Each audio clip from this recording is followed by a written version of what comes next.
Hello viewers, welcome back to my channel. It's Saju. তো আবার একটা নতুন ভ্লগ নিয়ে চলে আসলাম তোমাদের জন্য।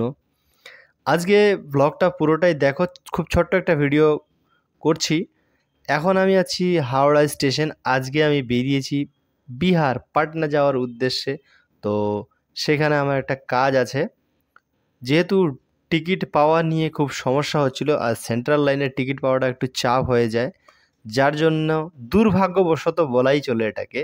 কারণ এই বন্দে ভারত এক্সপ্রেসে জার্নি করাটা সত্যি একটা ব্যয়বহুল জার্নি। কারণ সিসি আর ইসি ক্লাস, এই দুটো ক্লাসই থাকে বেসিক্যালি এই ট্রেনে।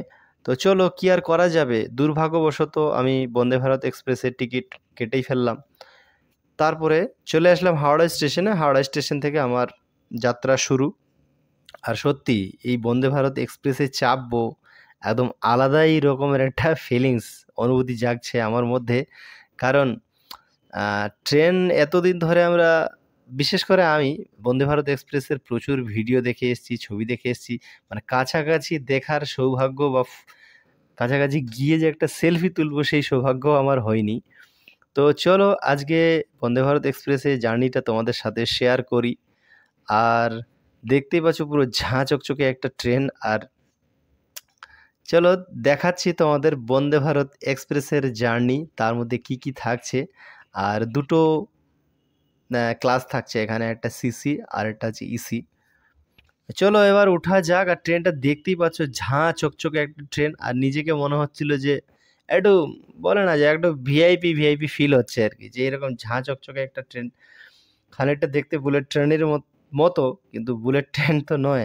চলো এবার এর ভিতরে দেখা যাক যে এর ভিতরের অ্যাম্বিয়েন্সটা কীরকম। এর ঢুকেই এইখানে একটা ছোট্ট ফুড কোর্ট আছে, যেখান থেকে খাবার দাবারগুলো সার্ভ করে, বিভিন্ন টিফিন থেকে শুরু করে লাঞ্চ ডিনার। তো এই ভিতরের অ্যাম্বিয়েন্সটা এইরকম। সবাই মোটামুটি বসে গেছে। এটা সিসিতে, কারণ সিসিতেই আমার টিকিট নিয়েছিল প্রায় 1450 টাকার মতো, তার মধ্যে ফুড ইনক্লুড। আর এই যে দেখতে পাচ্ছ লাস্ট টাইমে হচ্ছে গেট ক্লোজ হয়ে গেল। গেট ক্লোজ হয়ে যাওয়ার পর ট্রেন তো আমার ছেড়ে দিয়েছে।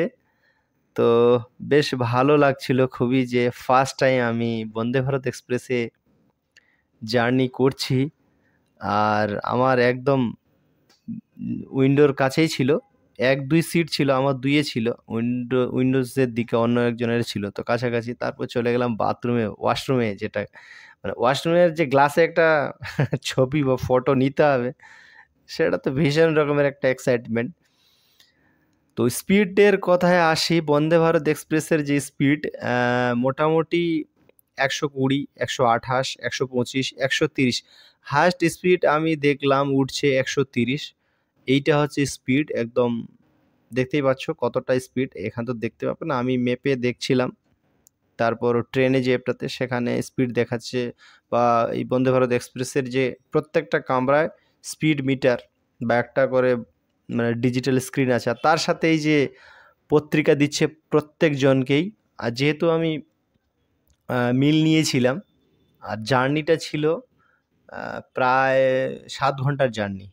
তো এরকম একটা নিউজ পেপার দিয়ে গেল পড়ার জন্য, যে যার মতন করে। হিন্দি নিউজ পেপার আছে, ইংলিশ আছে, যে যার মতন করে তোমরা নিতে পারো।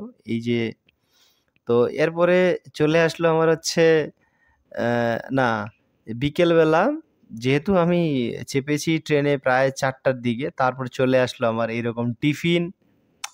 টিফিনে ছিল জুস, একটা চা, তারপর একটা পকোড়া ছিল, তারপর কিছু চিপস ছিল। তো বেশ ভালো মোটামুটি, যেই খাবারগুলো ছিল ঠিকঠাক ছিল, খুবই ভালো ছিল। তো এটাই বন্দে ভারত এক্সপ্রেসের আমার জার্নি। আর তোমাদের ভিডিওটা কেমন লাগছে তোমরা অবশ্যই জানাও। আর সত্যি কথা বলতে নিজেকে একটু ভিআইপি ভিআইপি ফিল হচ্ছিল। হ্যাঁ, এমনিতে জানি অনেক টাকা চলে গেছে, কিন্তু বলে না, এই যে দুর্ভাগ্যবশত একটা এক্সপিরিয়েন্স হয়ে গেল। তারপরে চলে আসলো প্রায় রাত 8টার দিকে। যেহেতু আমার লাস্ট টাইম ছিল নামার 10:30। তো তার আগে 8টার দিকে ওরা ডিনার দিয়ে গেল। এই যে ডিনার আমি ভেজ মিল নিয়েছিলাম। তো এই হচ্ছে ভেজ মিল, ডাল ছিল, সবজি ছিল, পনির ছিল। তারপরে চলে আসলাম পাটনা স্টেশন। এই যে হচ্ছে পাটনা স্টেশনের ভিউ। তো তোমাদের ভিডিওটা কেমন লাগলো জানাও, আর চ্যানেলটাকে ফলো আর সাবস্ক্রাইব করে দাও।